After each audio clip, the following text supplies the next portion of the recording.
Madam మీరు last వీడియోలో కూడా చెప్పున్నారు పంచకర్మ మన దాంట్లో కూడా చేస్తారని. సో ఎటువంటి జబ్బులకి చేస్తారు అండ్ అవి ఎన్ని రోజుల్లో క్యూర్ చేస్తారు? ఓకే, ఆల్రెడీ నేను లాస్ట్ వీడియో కూడా చెప్పున్నాను పంచకర్మ థెరపీ ఎవరికి ఎలా చేస్తాననేది, ఎవరికి ఏ కండిషన్లో చేస్తామని కూడా చెప్పాను. జస్ట్ ఆ పోస్టర్స్ కూడా కొన్ని చూపించి చెప్పున్నాను. ఇప్పుడు పెరాలసిస్కి వాళ్ళకైతే 15 days మినిమం కోర్స్ అది. ఒకవేళ లంబర్లో వాళ్ళకి ప్రాబ్లం ఉన్నా, డిస్క్ బల్జ్ అయినా, పులాప్స్ అయినా, నర్వ్ కంప్రెస్ అయినా అలాంటి వాళ్ళకి కానీ, సర్వైకల్ స్పాండోలిస్ మనకి సర్వైకల్లో వాళ్ళకి డిజనరేట్ అవుతూ ఉంటుంది, నర్వ్ అనేది కంప్రెస్ అవుతుంది. అలాంటి వాళ్ళకి కండిషన్ బట్టి అది 1 week 10 days 15 days అని డిపెండింగ్ కండిషన్ బట్టి ఉంటుంది. అది కంప్లీట్ క్యూర్ అయిపోతుందా మేడం?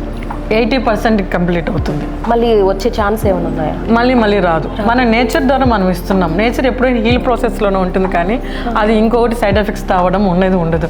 ప్లీజ్ సబ్స్క్రైబ్ చేసుకోండి, ఫాలో చేయండి అండ్ కామెంట్ చేయండి. Thank you.